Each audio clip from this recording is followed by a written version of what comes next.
Assalamualaikum warahmatullahi wabarakatuh. Bersama saya dengan The Obscure. Malam selalu menyimpan rahasianya sendiri. Dalam kegelapan ada sesuatu yang bergerak tanpa suara, mengintai tanpa terlihat. Mungkin kau mengira hanya ada sepi di sekelilingmu, tapi pernahkah kau merasa ada mata yang mengawasi dari balik bayangan? Hari ini kisah yang akan kau dengar bukan sekedar cerita. Ini adalah bisikan dari mereka yang tak terlihat, mereka yang masih terjebak di antara dunia yang nyata dan yang tak kasat mata. Jika kau berani, lanjutkan. Tapi ingat, setelah ini kau mungkin tak akan merasakan hari dengan cara yang sama. Saya The Obscure. Selamat mendengarkan.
Irfan dan Henry adalah dua sahabat yang gemar mendaki gunung dan senang dengan dunia spiritual.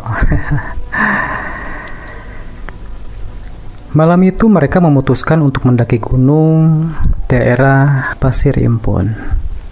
Meski sudah diperingatkan warga setempat bahwa malam Jumat adalah waktu yang tidak baik untuk naik ke sana, namun mereka tidak peduli. Dengan peralatan lengkap dan tekad kuat, mereka memulai pendakian. Saat mereka memasuki kawasan hutan, suasana tiba-tiba berubah.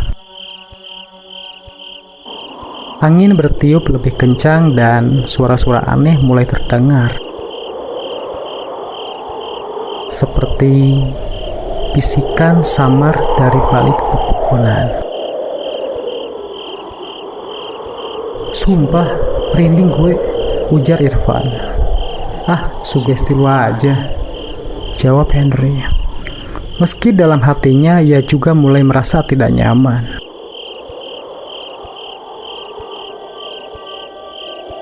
Beberapa langkah kemudian Henry tiba-tiba terhenti. Van, lo lihat nggak?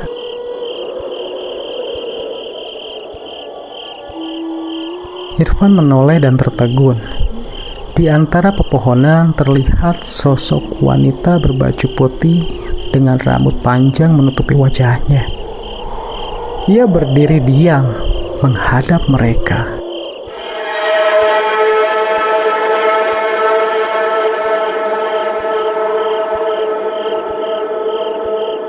Tanpa berpikir panjang, mereka mempercepat langkah, berharap tidak mengalami gangguan lebih lanjut. Namun perjalanan mereka baru saja dimulai.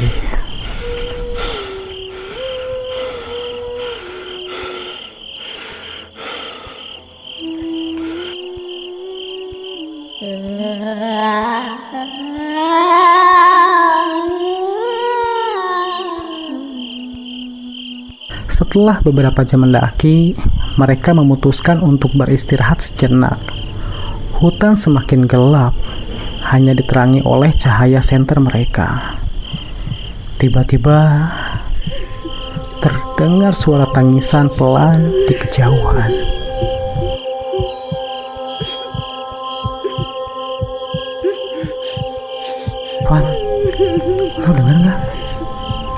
bisik Henry. Irfan mengangguk. Suara itu semakin jelas, seperti suara seorang wanita menangis terseduh-seduh. Mereka mencoba mengabaikannya, namun tak lama kemudian, bayangan hitam besar melintas cepat di depan mereka.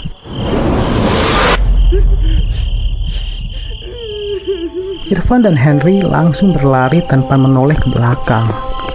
Mereka tidak peduli kelelahan, yang penting mereka bisa sampai ke puncak secepat mungkin.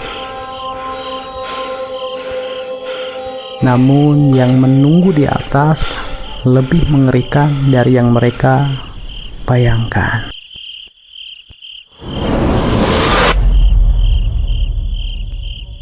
Setelah perjalanan panjang penuh teror, akhirnya mereka sampai di puncak. Mereka berdiri di atas tebing, menikmati pemandangan malam yang indah. Namun, saat mereka menoleh ke arah lain, mereka melihat sesuatu yang tidak seharusnya ada di sana. Sebuah pintu tua berdiri di tengah puncak gunung. Pintu itu berwarna merah tua dengan ukiran kuno di permukaannya. Tidak ada bangunan, tidak ada dinding, hanya sebuah pintu yang berdiri sendiri. Gila, ini apa? Irfan meski penasaran merasa ada sesuatu yang tidak beres. Jangan dekati, kita nggak tahu ini apa, kata Irfan. Saat mereka berbalik untuk pergi, terdengar suara lirih dari belakang. Kenapa tidak masuk? Mereka langsung berlari menjauh, meninggalkan pintu misterius itu di belakang mereka. Namun saat perjalanan turun, gangguan semakin parah. Saat mereka mulai menuruni gunung, mereka merasa seperti diawasi. Henry yang berjalan di belakang tiba-tiba merasa langkahnya berat. Ia menunduk dan melihat sesuatu yang membuatnya hampir pingsan.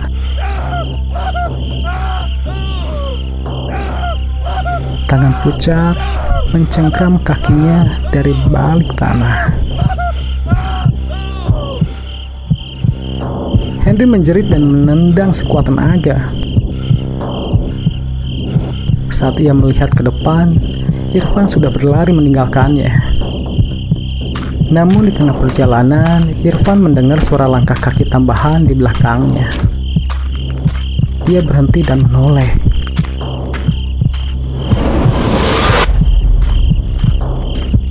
Henry masih jauh di belakangnya, tapi ada sosok lain yang berjalan di belakangnya. Sosok tinggi, hitam, dengan mata merah yang menyala di kegelapan. Irfan tidak bisa menahan diri lagi. Ia berteriak dan berlari secepat mungkin, diikuti oleh Henry yang ketakutan. Gangguan terus terjadi sepanjang jalan. Bisikan bayangan, bahkan suara tawa yang tidak jelas asalnya.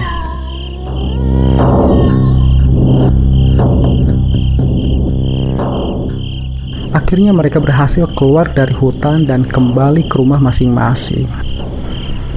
Tapi kisah ini belum berakhir.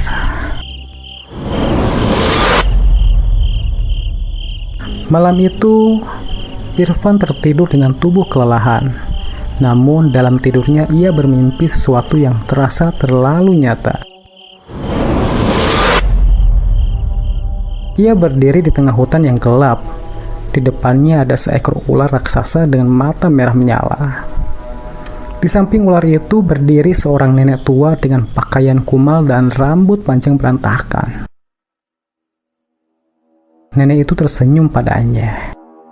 Terima kasih sudah mau dengarkan kami. Seketika Irfan terbangun dengan keringat dingin. Nafasnya memburu dan jantungnya berdegup kencang.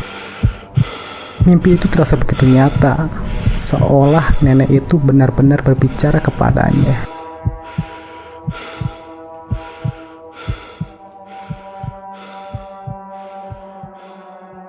Apa sebenarnya yang mereka temui di gunung malam itu? Apa yang akan terjadi jika mereka membuka pintu gaib itu? Mereka tidak tahu.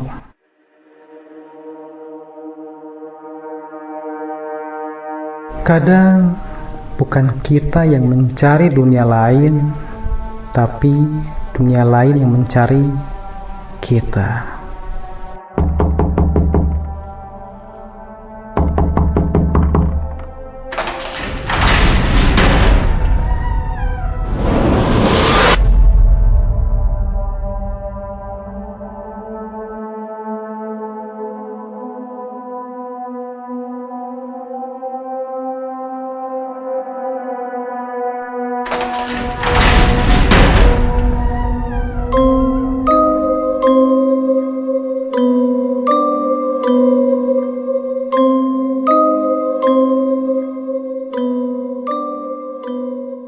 Beberapa kisah seharusnya tetap menjadi rahasia. Beberapa pintu seharusnya tak pernah dibuka. Tapi kau telah mendengar, telah mengetahui, dan mereka tahu bahwa kau tahu. Jadi saat kau mematikan lampu malam ini, jangan heran jika ada suara berbisik di sudut kamar. Jangan panik jika merasakan dingin yang tiba-tiba menyentuh tengkukmu, karena mereka selalu ada dan kini mereka tahu namamu.